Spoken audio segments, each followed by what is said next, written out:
आज हम रूबरू हैं शेर हैदर जी से, जिन्होंने पीजीटी की परीक्षा में प्रदेश में अव्वल स्थान हासिल किया है। साधारण परिवार के बेटे हैं, मां का साया उठ चुका है। पिता के संघर्षों और त्याग से इन्होंने प्रेरणा ली है और अपना मुकाम हासिल किया है। आइए वार्ता करते हैं। क्या शुभ नाम है आपका?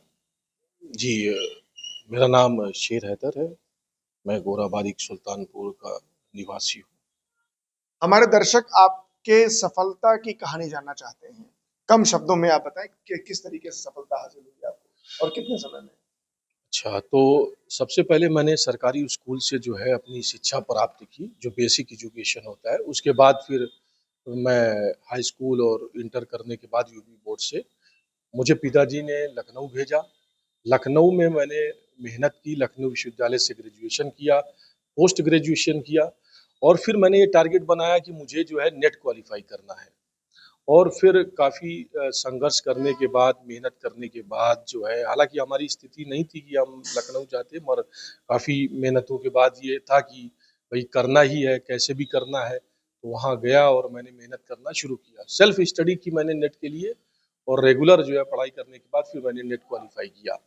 इसी दौरान जो है 2022 में मेरी माता का देहांत हो गया और बहुत थोड़ा मुश्किल आ पड़ी और डिफ़िकल्टीज़, परेशानियों ने हमें घेरा और साइकोलॉजिकली थोड़ा-सा मैं डिसइंटीग्रेटेड हो गया। लेकिन ज़ाहिर-सी बात है कि अगर कुछ करना है तो इमोशनल इंटेलिजेंस होना ज़रूरी है, इमोशनल समझ ज़रूरी है।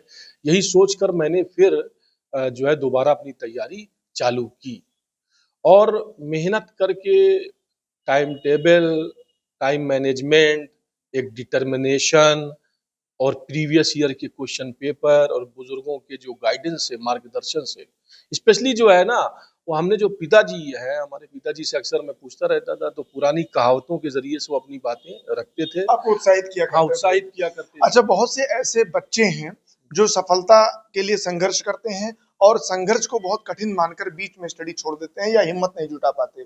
ऐसे बच्चों के लिए आप क्या कहना चाहेंगे? देखिए, यदि आप संघर्ष कर रहे हैं, तो संघर्ष भी एक नेमत है। संघर्ष भी एक नेमत है। अगर आप संघर्ष कर रहे हैं तो आप ईश्वर को ये शुक्रिया कीजिए कि अभी आप संघर्ष में हैं, वरना बहुत सारे ऐसे लोग होते हैं जो रास्ते में छोड़ देते हैं। ये मैं ये कहूँगा, यदि निरंतरता और सब्र है, थोड़ा पेशेंस है और धैर्य है, और देखिए सबसे अहम पॉइंट जो मैं बताना चाहता हूँ ये है कि चीज़ों को सिर्फ सोच और बोल कर नहीं, लिख कर प्लानिंग कीजिए। यदि आप लिख कर प्लानिंग करते हैं कि हमें ये स्टेप बाय स्टेप टारगेट को पालन करना है, तो ज़रूर आप मंजिल मकसूद तक, यानी जो आपका टारगेट है, जो आपका गोल है, वहाँ ज़रूर पहुँचेंगे। तो थोड़ा-सा धैर्य, सब्र और पेशेंस की ज़रूरत है। मैं तो यही कहूँगा कि आप बीच में ना छोड़ें, इसलिए कि अगर आप बीच में आप छोड़ते हैं तो मंजिल तक नहीं पहुँचेंगे। थोड़ा धैर्य रखिए, यकीन मानिए, पारदर्शिता और ट्रांसपेरेंसी ऐसी है कि मेहनत करेंगे तो सफलता ज़रूर प्राप्त होगी। लोग कहते हैं कि मुस्लिमों के साथ योगी सरकार नहीं है और आप एक मुस्लिम और साधारण परिवार होने के बावजूद सफलता के मुकाम पर हैं। क्या कहना चाहेंगे? ये भाई मैं ये कहना चाहता हूँ, सबसे पहले माननीय मुख्यमंत्री जी का मैं जो है मैं उनको धन्यवाद दूंगा, उनका आदर और सम्मान करता हूँ कि उन्होंने इस तरीके से एग्ज़ाम कंडक्ट करवाया।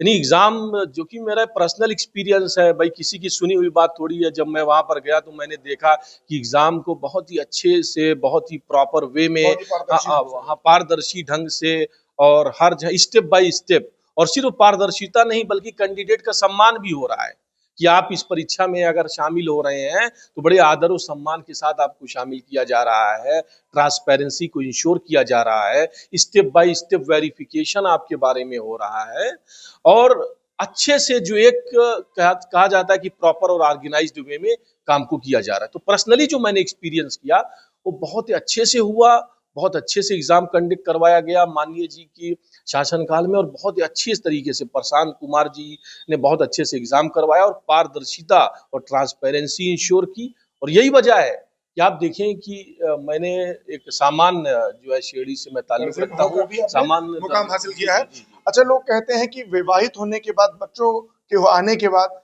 लोग कंपटीशन नहीं कर पाते हैं, बैचलर होना ज्यादा महत्वपूर्ण है। आपके पत्नी हैं, दो बच्चे भी हैं, ऐसे में किस तरीके से संघर्ष, क्या कोई बाधा पड़ी आपको? नहीं, मुझे पर्सनली कोई बाधा नहीं पड़ी। देखिए, हर इंसान के जीवन की अपनी स्टोरी है, अपनी कहानी है।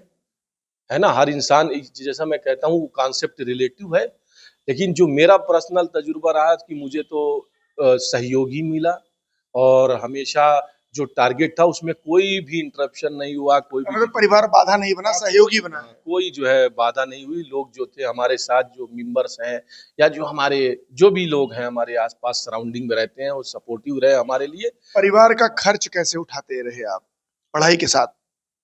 मैं जो है थोड़ा-सा साथ में कोचिंग भी, मतलब बच्चों को, छोटे जो बच्चे हैं उनको गाइड करता था, अंग्रेजी पढ़ाता था। और चूँकि मैंने नेट क्वालीफाई कर लिया था तो कुछ बच्चों को अपना वो गाइडेंस माँगते थे तो उनको गाइडेंस देना, थोड़ा नोट्स प्रोवाइड करना। और जो इंटरमीडिएट के बच्चे हैं वो 2-4 उनको उनको भी मैं पढ़ाता था। और पिताजी का सहयोग रहा, लोगों का सहयोग रहा, घर का सहयोग रहा। बेहद सामान्य परिवार के शेर हैदर, इन्होंने मुकाम हासिल किया, यूपी में अव्वल स्थान हासिल किया। निरंतरता और योगी सरकार की निष्पक्षता और पारदर्शी परीक्षा शैली को इन्होंने सफलता का श्रेय बताया है। इनके पिता किसान हैं, बेहद सामान्य परिवार से जुड़े हुए हैं, आय का कोई नियमित साधन नहीं है, सरकारी स्कूलों से तामील हासिल की है। आशुतोष मिश्रा, भारत एक्सप्रेस, सुल्तानपुर।